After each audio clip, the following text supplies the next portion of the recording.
Hi everyone, my name's Liam. I'm a product manager at Google and I was a program manager at Microsoft before. So today we're going to be talking about rocking the resume.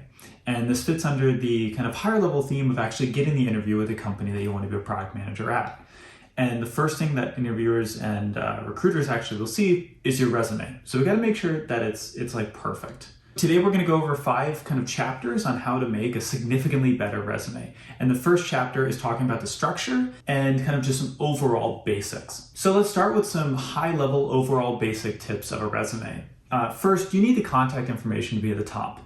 This includes your phone number and email. You don't necessarily need to have your address on there. No one's going to be sending you mail unless it's like an offer letter, and in that case, you'll be in a great relationship with your recruiter to talk about that. One thing that I cannot stress enough is that content is king on a resume. I can't talk about other things like design, but for product management, the design of your resume, the amount of colors, the photos, none of that matters. Content is king. This should be kind of a given, but also no jokes, no inappropriate language, don't put, swears in there. And also every 10 years of experience, you add 1 page to your resume. There's content is king, and then also don't lie.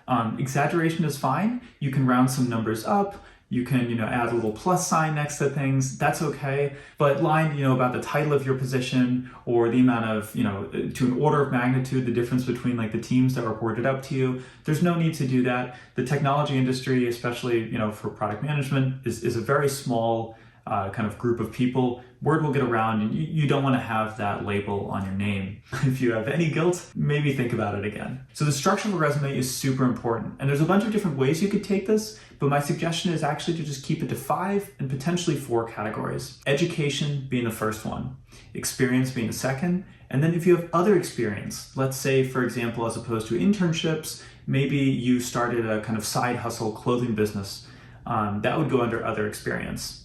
You have skills, and then you have miscellaneous or other, or just kind of more interesting things about you. And we'll go over each one of these in depth. So chapter 2, education. This is super important, and we're going to suggest you put it at the top and just immediately get it over with what education you have. I split this into 2 sections as well. It really depends if you're a student. So let's say you're a student currently, undergrad, grad school. You want to show your GPA. On the United States scale, above a 3.0, show your GPA. If it's below, maybe leave it off there for now. You want to show more in-depth kind of information about what clubs and activities and extracurriculars you took part of, as well as show what leadership positions you had in those activities and clubs.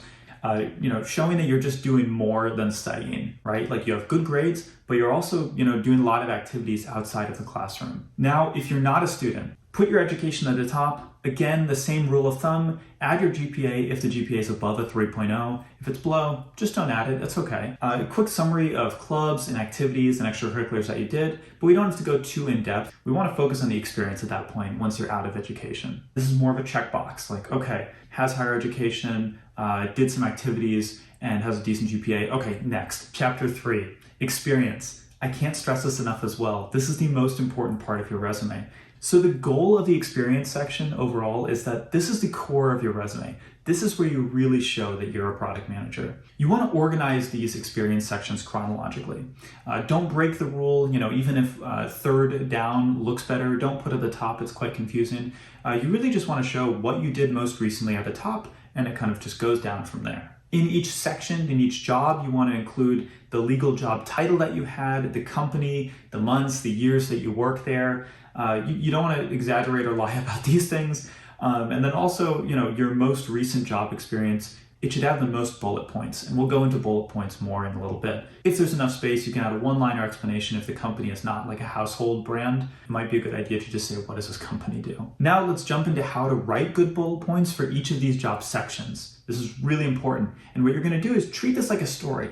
There's going to be a beginning, a middle, and an end. And what I'm doing here is kind of outlining a couple questions you could ask yourself to help make sure that you have a really nice story going through your bullet points. What is the problem or opportunity? That's kind of the beginning of your story. The middle is going to be, how did you fix it or like go after it, right? Like you saw the problem, you saw the opportunity, like what did you do? And then finally, you're going to end it on the end of the story, which is your impact and results. And this is where I see a lot of kind of mistakes happening, is you want to really nicely tie this experience with a bow and say, okay, I went through this whole story, I went through all these challenges, and this is what came out of it. Now let's talk a bit about how to show impact correctly in these bullet points. My tip for people to show impact really easily is to just add numbers. And it's kind of difficult actually, so I'm trying to try and help you find the numbers. And the reason for doing this is it shows scale. It shows that you're more analytical as well. I mean, that's kind of a stretch, but it shows scale. And finding numbers is tough. So I've come up with a couple questions to kind of spark your brain, and it'll help you kind of brainstorm to find more numbers. How many team members were involved? Like, how many dollars estimated did this increase revenue? Something along those lines. And let me show you some examples on how this can be used. So here we have kind of an average 3 bullets. You worked hard to influence stakeholders without authority about a new IT product. You convinced the engineering team and design team to build this new IT product. And then we shipped the IT product to a few customers without any bugs within a year. Cool, you thought of something, you built it, and you shipped it. But I don't really know much about it, right? I don't know the scale of it. I don't know the impact. Let's rewrite this. Discovered a $5 billion market within X space and created a document outlining the opportunity. Then with that document, I collaborated with 10 plus engineers and designers to build an MVP from scratch for our customers. We shipped the product, onboarded 2 customers, and created $5 million in revenue on year 1. That is a totally different story than what we saw in the first bullet. And it was just by adding more numbers. Now that we've shown impact and we've completely changed the outcome of this resume, basically by adding numbers, let's go back to that story. And it's kind of difficult to think of a story, right? And here's some tips on how to get started for each one of those bullet points. In the beginning, you might use some words such as analyzed, initiated, founded. In the middle of your story, you're going to talk more about how you secured something, you built something, you designed it, you put the work into actually building what you were talking about in the beginning of your story. And then towards the end, you want to talk about results. You want to say, I earned something, I succeeded, I completed, I boosted, I generated. And you kind of have these nice result impacty words. So we've talked about kind of building out that story. Here are a couple of things you should not do. Don't, use multiple bullets to explain what the company does. Maybe a one-liner if you really think it's essential, but don't, have bullet points with actual information be sacrificed to telling the story of the company. That's not the point of the resume, it's about you. The second thing is don't reformat the job responsibilities. You can try to go look for a job description of a job similar to yours. Make sure it doesn't look like the description of the job. The 4th chapter is about skills. And this is kind of a controversial section for me, but I'll tell you why. So the reason why I think skills is a bit controversial is because I've seen too often people adding a ton of skills and then not having space for experience.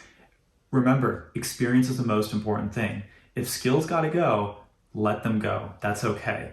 So there is an importance for skills though. The goal of skills is to have hard, relevant skills. And again, if you find that you have space for this section, just make sure it's very specific and very relevant to the job you're applying to. Also, in these skills, like we said, kind of having hard skills, avoid soft skills in there, like good communicator, public speaking, or you're collaborative.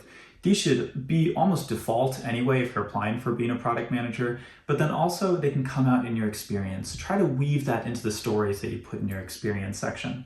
In the format of this section, I would say a list. You want to be very space efficient with your resume. So the leftmost skills in this horizontal list are the ones that you're the best at, and the rightmost skills are the ones that you're like, I'm okay at. Way too often have I seen people adding charts and graphs, and there's no need for this. It's a waste of space. Remember, the most important thing is content is king, and I cannot stress this enough.